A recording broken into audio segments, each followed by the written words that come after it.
We've only got a couple of days left in 2024. We better make them good ones. Can you believe that? Flying by. Another weird week because the holiday, well, New Year's Eve tomorrow and then New Year's Day on Wednesday in the middle of the week. Another weird scheduling week. A lot of people flying here and there, taking extra weeks of vacation, but that's all right. Excited about 25. Can't wait for it. Thanks for finding Wicked Radio, by the way. Hope you had an awesome weekend. Last full weekend of 24, by the way. Got to make this stuff count. A lot to cover today. We lost Jimmy Carter. That was pretty sad. It really was. I mean, very good man, terrible president. You know, we can separate the two. They can be different concepts, but we'll talk a little bit about the life and times of him. I want to get your reaction to this, and you can feel free to always reach out in the comments, either on X or on, I guess, on YouTube. Not a lot happening there, and also on just the live stream here as well, about the push. Not even so much about a bird flu vax, but the push for the vax and what they're saying about this. Because they're pushing it. Oh, they're pushing it. And again, two different concepts.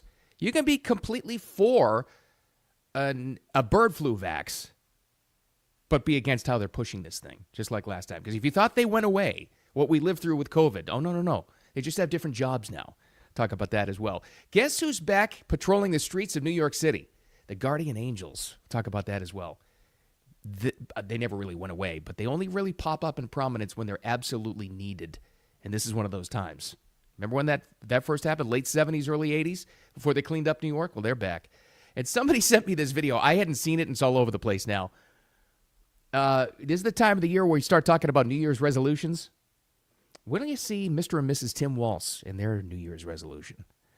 Boy, did we dodge a bullet with that one. All right, let's get to all the stuff. Welcome to it. Thanks for finding me again. Oh, hey, by the way, the audio podcast, just past 9 a.m. Eastern time, usually gets posted wherever you get those. And then this is a replay everywhere else. Like I said, we lost Jimmy Carter. R.I.P. Jimmy Carter. Great man. He really, really was, I would have to say, but a terrible president. I really do believe that. I think he was, until Biden, he had gone down in history as probably the worst American president. But it doesn't mean he didn't have great intentions, because I think the guy really did. I mean, literally just cherry picking, because I wanted to have a little bit of sound of Jimmy Carter, one of the campaign pieces back in the late 70s for him. Here he was. I see an America on the move again, united, a diverse and vital and tolerant nation, an America that lives up to the majesty of our Constitution and the simple decency of our people. This is the America we want. And he was a simple, decent man. And maybe that was the problem, because as we stood in the world at the time, and I was a little kid at the time, maybe some of you actually lived it, and you lived the gas prices, the gas lines, and the American hostages in Iran, the shape of the economy, what happened to the military at the time. I mean, it was bad. It was a bad, bad time. And because it was so bad, that's what ushered in the Reagan era. Because he got just steamrolled, I think, by people in his own party, people in this country, obviously world leaders. It was just America was weak in standing, but he had nothing but great intentions. Great guy, and what he did after his presidency, I think, was actually his legacy. If you've ever paid any attention, or maybe you were a beneficiary, or you worked and volunteered, I have, for Habitat for Humanity, some of their projects in their homes. They put in sweat equity, and people work on the homes that they benefit from later on. He was a huge proponent of Habitat for Humanity and helped get it off the ground, helped people become aware of it, actually worked on those homes. Humanitarian things, Jimmy Carter was tops, the absolute best. And a really, really good man that came from, working class folks and as a Georgia peanut farmer. But an awful president. It was just bad. But let me ask you this, and just going back to that sound again. And again, this was just a cherry-picked tiny little piece, 15-second piece of one of his campaign ads when he was running the first time, I believe. Look at the wording he used. A united America. Mentioned the Constitution, first of all. Let me ask you this. Would the Democrats ever push Jimmy Carter, a Jimmy Carter-like person as a candidate again? Would the Republicans ever do that again?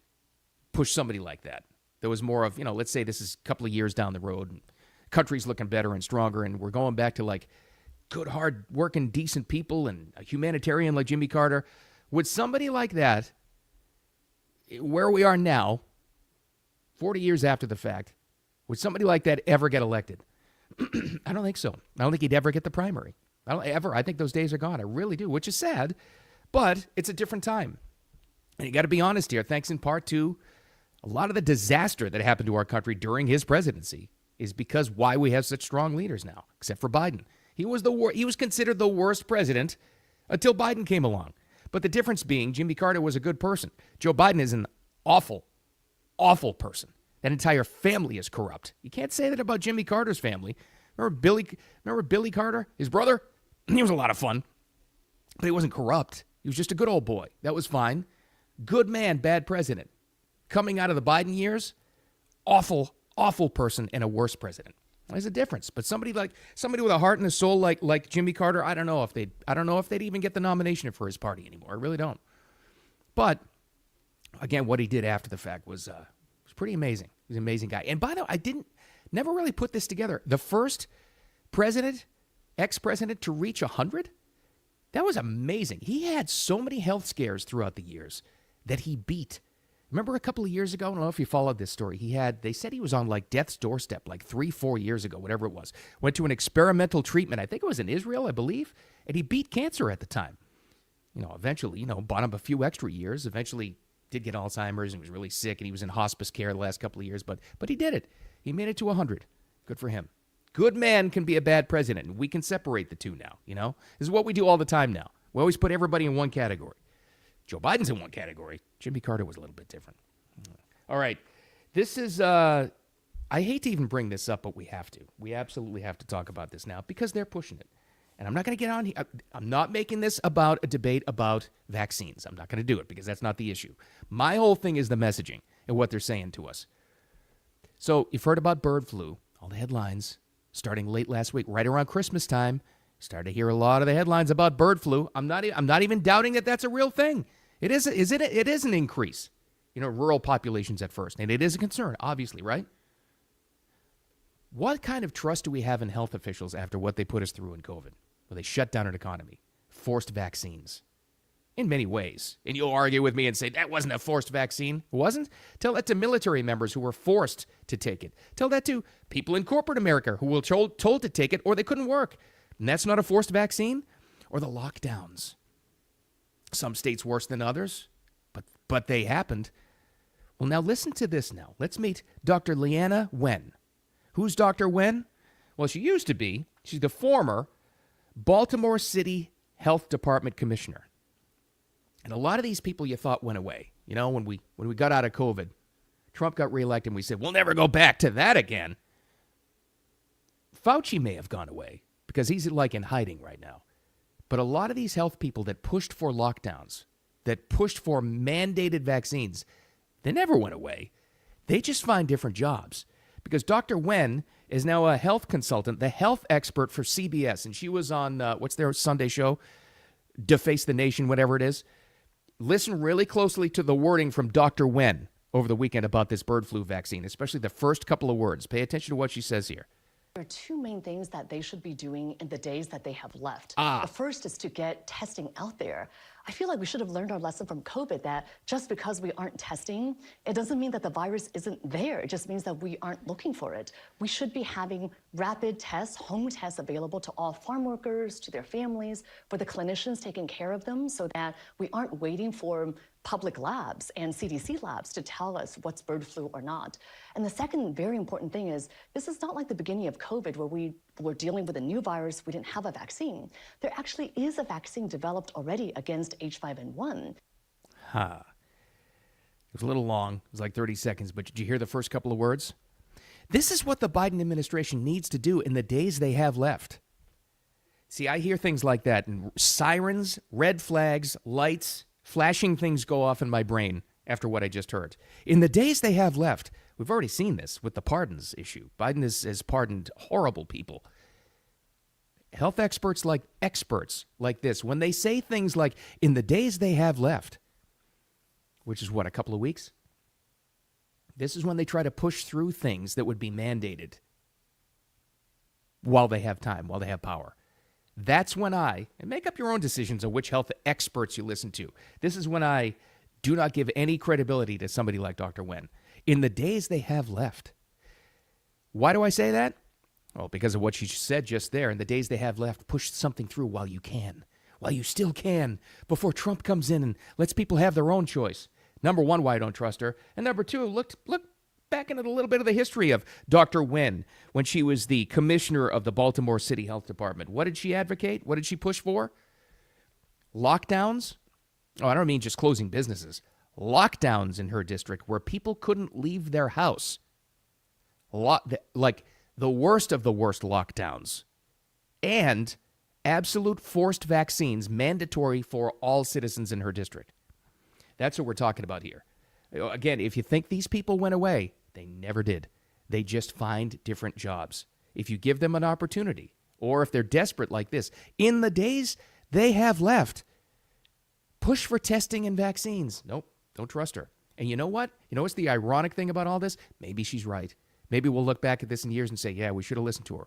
But I will not listen to anybody that says that opens her statement on Deface the Nation by saying, in the days they have left, they should push this through. Nope, you're a tyrant. I will never, ever trust anybody like that again, ever. But you got to make your own choice. All right, back in time. Do you remember, or have you ever looked at the news reports of, I talk about New York City a lot for a couple of different reasons because, well, I have a daughter that goes to college there, so number one. But also, more important than that, not more important, but I think more relevant to this story than that. It's because it's our American city where everything comes from. It just does, and you may not want to hear that. I don't like New York City. Well, me neither, but it's just a reality. It's the heartbeat of where industry, media, ideas, capital, finance, everything comes from New York City. So when New York City is suffering, America suffers. It just does. I know you try to separate yourself from that, but you can't. You can't separate the two. It's the Big Apple. We all know about the crime statistics in New York City. We all know about the dump that the streets are. And I can tell you that personally. We all know what's happening there. We all saw the horrific story of the lady getting burned alive in the subway about a week and a half ago. And by the way, she hasn't been identified. We all saw that. When things like this happen in New York, and they haven't had crime this bad since probably mid-'70s, early '80s, that's when a lot of us first heard about the Guardian Angels. Curtis Sliwa's organization.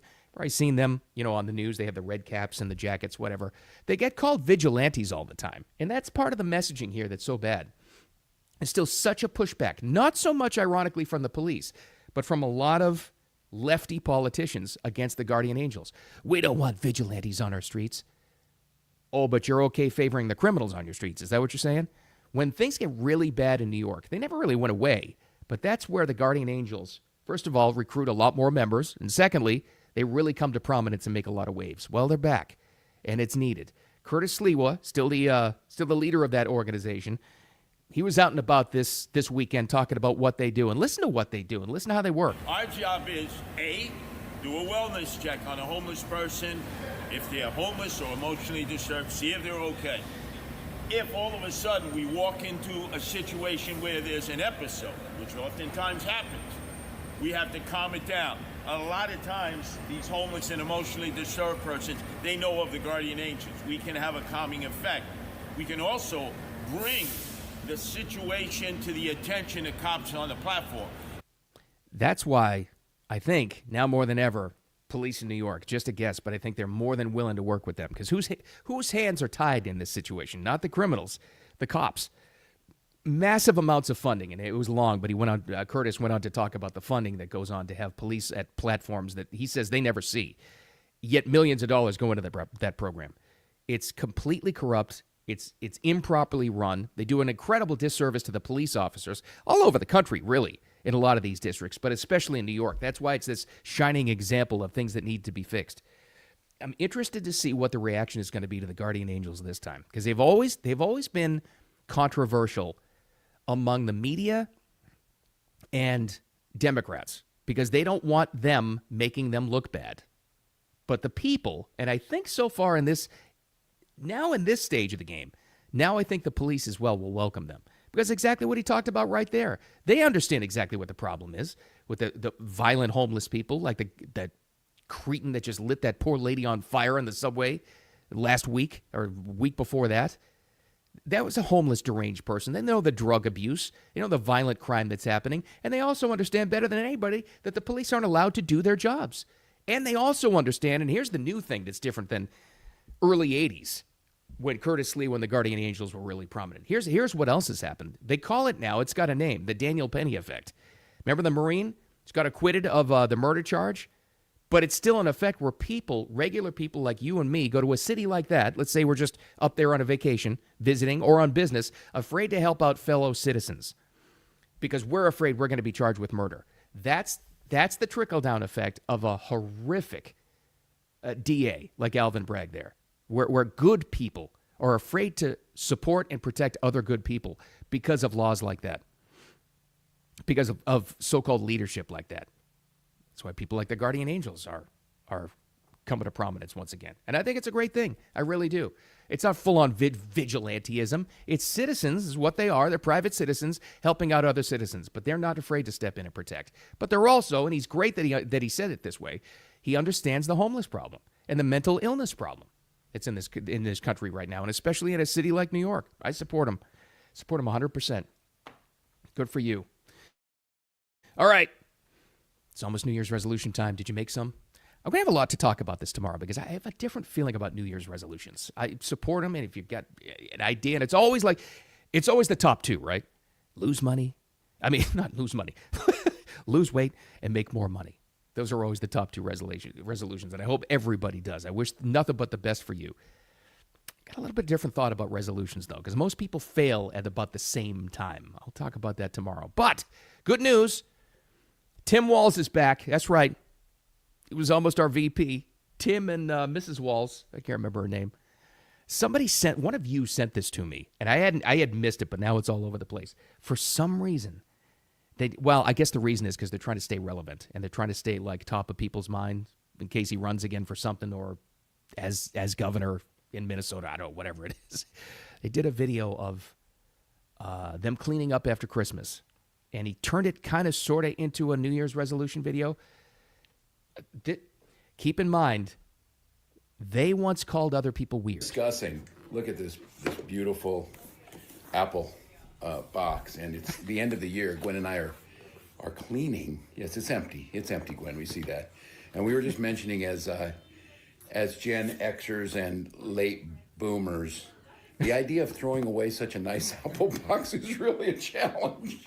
So we're starting a new one. It's a good box. It is a good box, and we might someday put the computer that's outdated back in it. But really, people, we're making this decision. We're starting the new year right. We're throwing it away.